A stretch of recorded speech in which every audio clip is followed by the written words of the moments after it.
Já quero começar a perguntar agora nesse bloco para a senhora, o risco de desenvolver um câncer de pele, doutora, aumenta com a idade ou isso não é verdade? É verdade, principalmente não o risco de desenvolver, mas o risco de aparecer a lesão.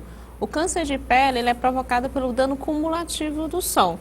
Então já se sabe que mais de 75% da radiação que o indivíduo toma durante toda a sua vida está até os 15 anos de idade. Então aquele sol que a pessoa pega durante a infância, aquelas queimaduras solares da infância, vai refletir na vida adulta. Então é muito comum o paciente às vezes falar assim, eu não saio de casa, eu não pego o sol, mas pegou durante a vida toda, a vida que trabalhou, tem gente que trabalha exposto ao sol. Então a lesão em si de câncer de pele, ele vai aparecer com o decorrer da idade sim.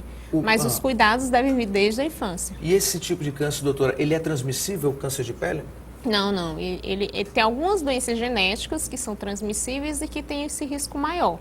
Mas a radiação solar é essencial para poder desenvolver. Doutora, e o uso de óculos de sol, esse uso é realmente importante por quê? Ele é importante porque o sol, além de provocar câncer de pele, ele pode danificar a retina e pode provocar até levar a catarata. Então, o óculos de sol é mais para proteger os olhos da radiação solar. Fora outras lesões também, até às vezes uma conjuntivite, que você pega naquele vento quando você está na praia, aquela coisa toda. Então, realmente é importante mais para proteger os olhos, né? E as crianças, doutora, podem ter câncer de pele? Podem, é mais raro, mas podem, porque geralmente como é o dano cumulativo, ela vai desenvolver numa idade mais avançada, né? Por isso que a proteção, as crianças elas terminam sofrendo mais de insolação, de queimaduras solares, do que propriamente o câncer de pele. Mas isso é um fator de risco importantíssimo no futuro. Ok, então. E olha só, o câncer de pele geralmente não é logo detectado pelos pacientes. Isso acontece principalmente quando o sinal da doença não está num lugar tão visível no corpo. Nessa história que a gente vai ver agora, a pessoa descobriu que estava com o problema por acaso. Jeane, que tem pele branca, com sardas, nunca gostou de se expor ao sol. Sempre tomou todos os cuidados de proteção e nunca imaginou que teria um melanoma. A descoberta do tumor foi por acaso, durante uma viagem de trabalho. Viajei, inclusive, para fazer um especial da TV Cidade Verde, Natal da Cidade. Fui para um outro lugar, um outro país, e minha amiga de quarto, a apresentadora Nádia Rodrigues, viu um sinal na minha lombar e me chamou a atenção. O sinal que Jeane descobriu na lombar era parecido com esse e estava no nível 2. Tinha mais de uma cor e menos de 2 centímetros. A publicitária fez 2 cirurgias e conseguiu evitar o câncer. Ela confessa que não sentia nada, por isso nunca desconfiou do problema. Não coçava, não ardia, não doía, levava a minha vida normal, e toda a sorte foi que realmente foi descoberta no início. Então, nesse momento eu passo assim, por uma série de exames, com o coração na mão, mas assim, os médicos asseguram assim, a cura pelo estágio, estava apenas no nível 2. Doutora, pelo que a senhora recebe no consultório, geralmente é assim? A gente viu o caso aí da Jeane, queria mandar um abraço para ela, parabéns pela recuperação, né? Vai dar tudo certo, né?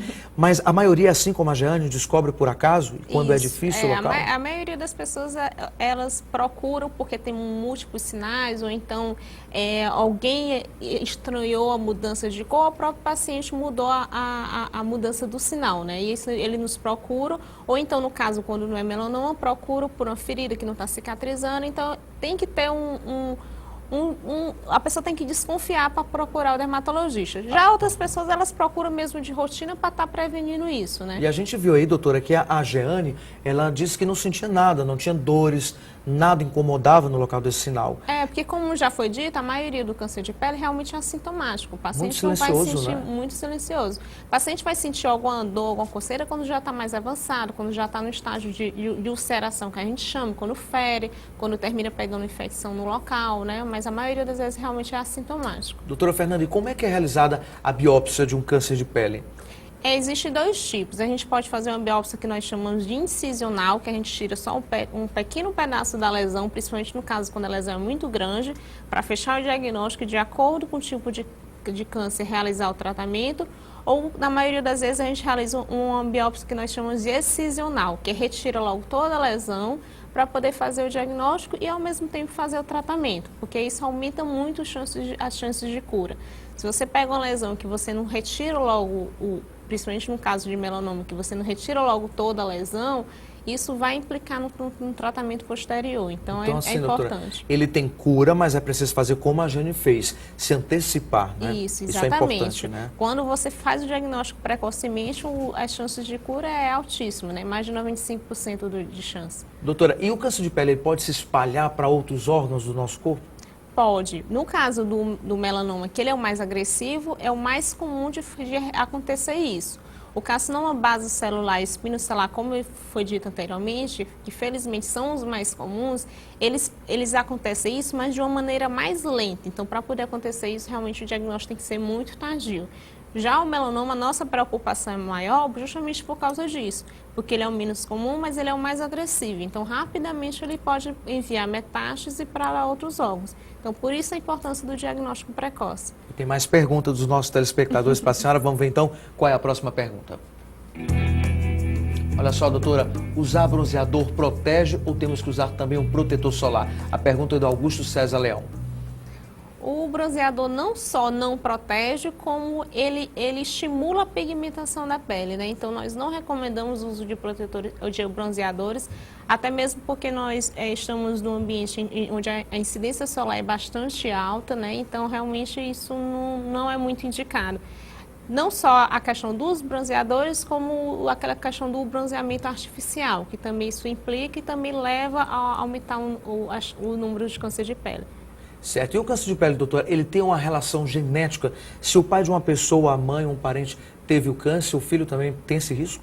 Tem, principalmente se tiverem algumas doenças genéticas. No caso do melanoma, isso também tem uma história familiar, principalmente quando o paciente é mais jovem. E tem a questão também dos hábitos, né? Os pais que às vezes não criam aquele hábito desde a infância, termina transmitindo o hábito de não usar protetor solar para os filhos e isso termina levando também a chance de desenvolver o câncer de pele.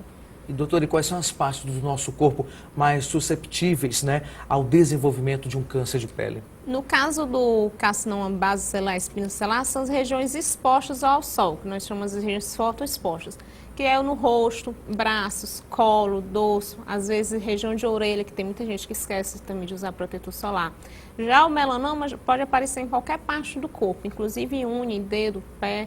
É mais comum, às vezes, em tronco. No homem, até mais comum em tronco. Na mulher, é mais comum na região da coxa, por exemplo. Pode acontecer também em regiões que não são expostas ao sol. Pode acontecer, né, Pode doutora? acontecer, sim. Vou